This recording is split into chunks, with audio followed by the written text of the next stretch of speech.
Hi and welcome to Programming Percy. Have webhooks ever given you a headache? They have for me, at least when we're going to test them.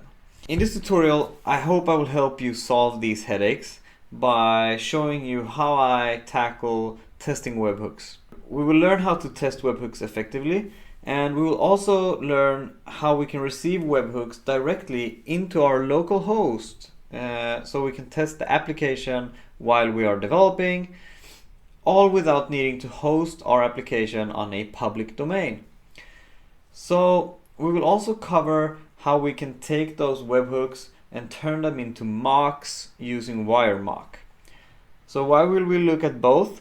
Well, usually I use Ngrok to receive the webhooks into my local host, and then while I have inspected the payloads and learned how they look, I turn them into mocks using WireMock, so I can have a completely offline environment.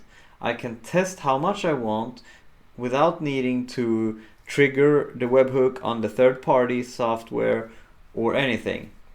I can have a completely offline, works whenever I want solution.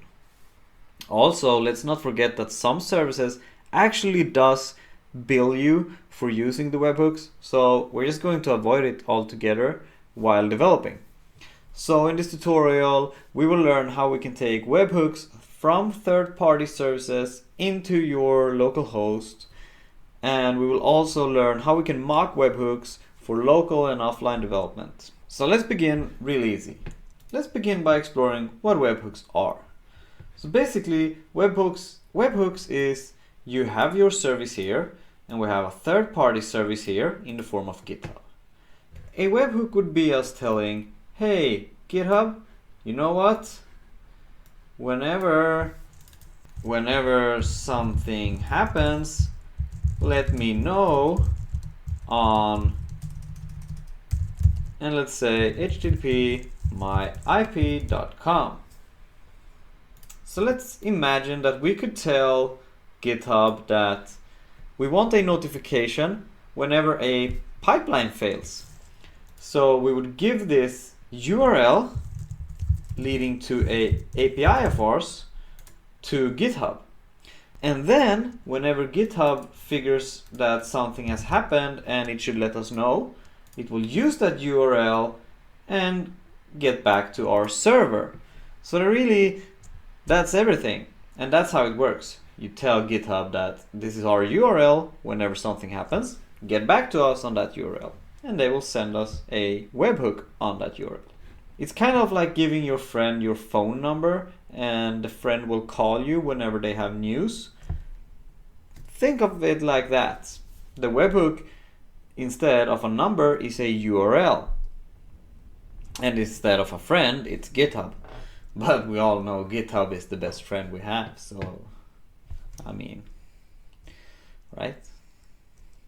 So as you can imagine, and as we discussed a little bit in intro, this can be problematic, because if I'm developing my application, this won't work, because I won't have an application hosted on a URL. Or we can set that up, of course, but it's a little bit much. What we will do instead is we will give GitHub a made-up URL, which we will receive from a service called Ngrok. And let's say Ngrok tells us you are now the temporary owner of ABC123, and then we can tunnel that traffic from ABC through Ngrok, and when Ngrok receives traffic on ABC, it can tunnel that traffic into our local host. So this is the setup that we're going for. And you might wonder how this works. There's a lot of documentation on Ngrok's website, which I recommend you to look into. But basically, we will start up a Ngrok service on our computer, which will be acting as an agent. So it can route the traffic to us using that agent. I know all of this can sound like a lot of work, but don't worry, it's actually pretty easy. So before we begin, I really recommend you to visit ngrok.com and set up an account. It is free and it's really easy to set up an account. I use my Google account. You can use your GitHub account and whatever. So it's really easy to sign up. When you sign up, you will see a dashboard, and inside that dashboard there will be a authentication token. Do not share your authentication token with anyone. Let's visit ngrok.com, and ooh, I'm a ghost. So I'm gonna go ahead and log in. And once you are logged in, you will see a dashboard like this. Visit Setup and Installation and select your operating system, and it will show you how to install. I'm using Linux, so I will copy the commands that they have given me. And basically, we're going to use wget. I'm gonna see if I can zoom in. And I'm going to use wget to get a tar file, which is their agent. So we have downloaded their agent, and I'm going to untar it. And we can see Ngrok. Also, when we untar it, we are placing it in /user/local/bin. So the Ngrok agent should be available for us. So let's go ahead and type Ngrok, and you should see a little help section with information, which is great. Now, before you begin working, you will actually need to add something called a authentication token so that Ngrok can actually reach your computer using this token. And you should never share that token. Never share that token with anyone, because then they can access your tunnels. So what we do is ngrok config add auth token, and then your authentication token should have been provided, or the command you need to write is provided in the Ngrok dashboard. So type in your token here, and once you go ahead and do that, so once we have that, we can go ahead and type Ngrok. We're going to host a HTTP API, since webhooks are using HTTP, and we're going to host it on an application that is available on my localhost 8080. Currently I have no application on that port, but we can start the agent to see what's going on. So go ahead and run that. And you should see a bunch of information showing up. One of those informations is the generated URL that we can use for the webhook. So this is great. Whenever this URL receives traffic, it will get tunneled into my localhost and 8080. And this is really everything we have to do to start using webhooks on our local host. It is that easy. To test this, we kind of need to have something triggering webhooks to us. And in this tutorial, for simplicity, I'm going to use GitHub. So you can go ahead and visit GitHub. I have created a new repository for the purpose of really testing this. So what you can do is go into any GitHub repository that you own, and then go into settings. Inside settings here in the drop down, you will see a webhook button. So select that, and you can see a button up here that we can add webhooks. Now, you don't have to use GitHub to follow along this tutorial. You can use whatever service you like that has webhooks. It's almost always exactly the same to set up. So in here, the payload URL is going to be the URL that was generated for us by the Ngrok agent. So go back to the Ngrok, select the URL that's printed in the terminal, copy the URL, go back to the payload URL and copy paste it, and we can use JSON as the content type, and the secret. The secret can be used to validate the webhooks, so you won't really know when you receive traffic on your API.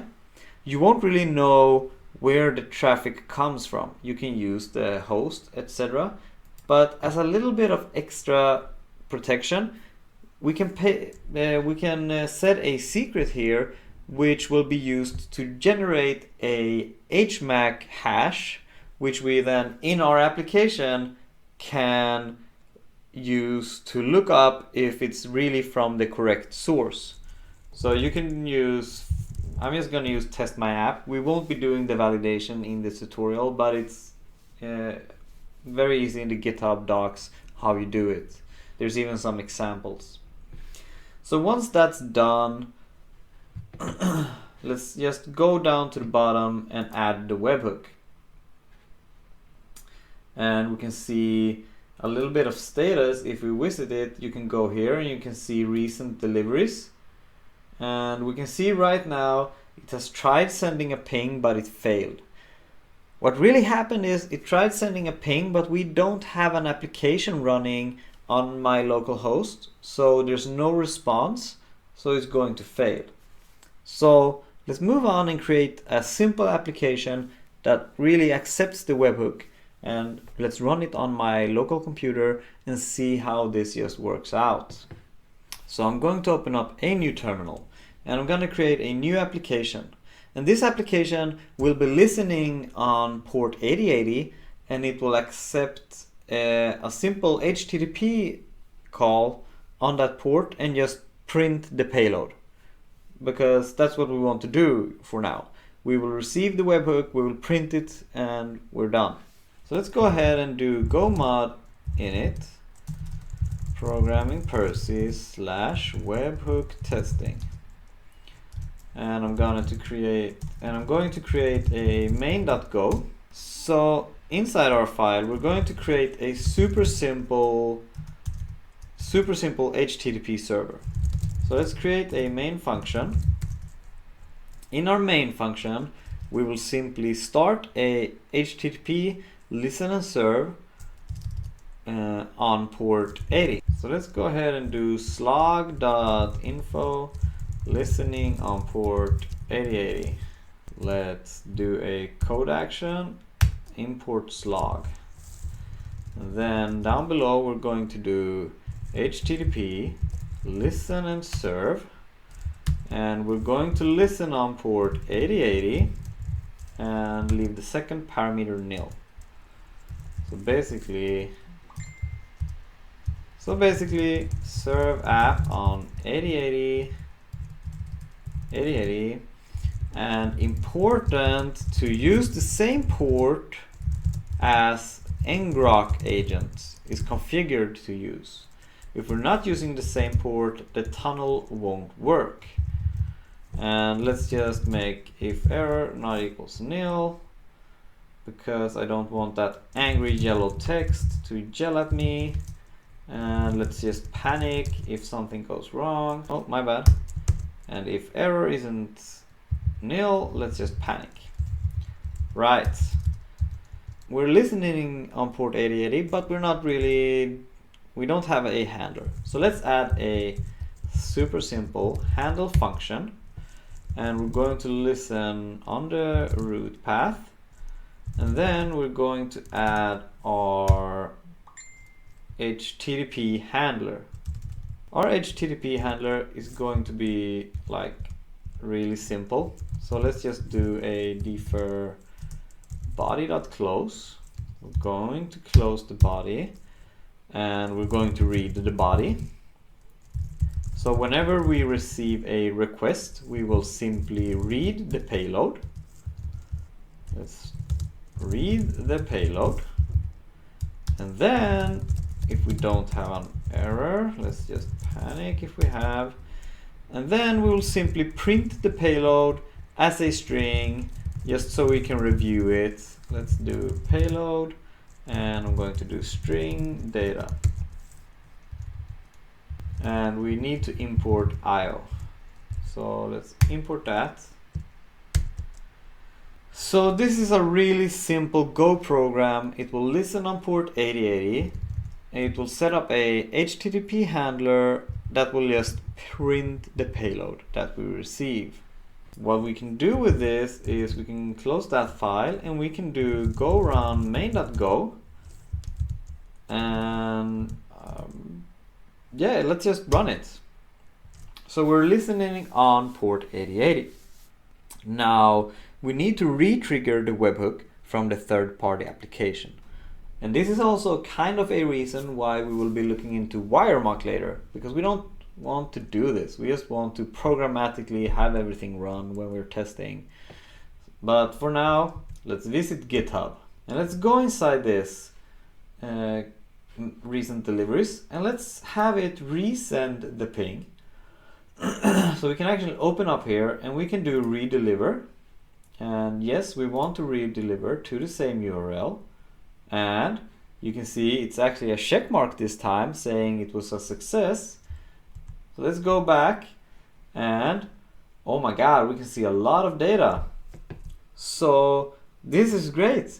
Our webhook is actually working. It's going from GitHub into the local host on my computer through the Ngrok tunnel. So that's actually pretty sweet. So we can see and review the payloads, and basically this allows us to test our webhooks really easy. And wow, my green screen turns me into a ghost, so that looks pretty cool. So this is great. We have Ngrok set up, we can receive payloads, but what if GitHub goes down? Then we can no longer test our application. We're screwed. Webhook doesn't actually charge us any money, but some services do. So that's not nice. And we had to actually visit GitHub and fire the webhook, so that's not how we want to do it. And gladly we can solve this using WireMock. And if you're unfamiliar with WireMock, a big shout out to them. It's a fantastic tool to mock data from REST, gRPC, GraphQL, webhooks, basically anything you need to mock. You can usually do that using WireMock. And WireMock is actually quite easy to use. So let's turn off our service. Now, to use WireMock, we need to have these routing configurations that tells WireMock what to respond when it receives traffic on a URL, and the data it should expect and the data it should return. So you can really set up a fake REST API using WireMock. In our case, we want my WireMock to return a webhook. And let's take a look at how we can do that. So before we begin, we need to create a new folder, and let's call it WireMock. And WireMock has this directory called mappings, and mappings is where we specify the routing rules or the mock rules that WireMock should respond to. So let's go ahead and create a new file inside the mappings called webhook.json. WireMock accepts JSON as a configuration file, and it's pretty easy to configure. So let's go ahead and configure that file. It's going to be a JSON file, and we are going to begin what WireMock is expecting. So we're telling WireMock it will expect requests on /send webhook. Let's say that. We also have to specify the method. So let's go ahead and do method get. So WireMock is now going to expect requests on /send webhook, and it's going to expect get requests. And then we have to tell WireMock that it should respond with something. In our case, we will just send a HTTP status 200 back to whoever sends the request. So if we send a request to /webhook, we will receive a 200 HTTP back. But that's not a webhook, right? Exactly. So we need WireMock to, after it has returned a response, we need WireMock to go back and say, hey, you know what? I'm going to fire a webhook. And that can be done by serve event listeners. Serve event listeners is an array. And this array can take in stuff that it should do after it has sent the response. So let's just name this a webhook. So we're going to send a webhook once we're done. And we need to set some parameters.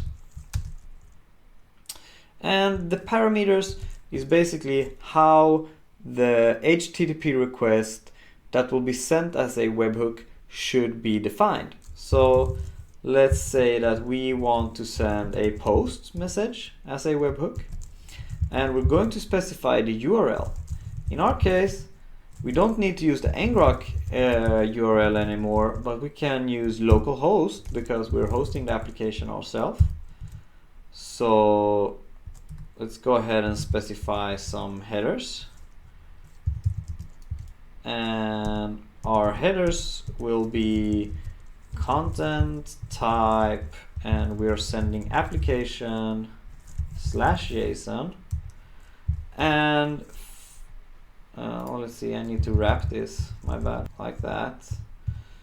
And we need to specify the body, and the body is a JSON request. This is a little ugly. What I usually do is that I take the payload that we received through Ngrok and printed and just copy paste it right into here, and that way we can mock the data that the real service is sending and just have a fake event go out. We won't do that now because I will just show you guys how it works. So inside this body we actually need to escape the double quotes, otherwise it will break the JSON. So make sure you add the escapes in front of the double quotes. Basically this is how it looks. This is the WireMock configuration that we're going to use. We're receiving requests on send webhook, we're responding a 200, and then we're firing an event from the server, and it's going to be a HTTP request to our API that's expecting the webhook. That's really what we need to do. That's all we need to do. So let's go ahead and save.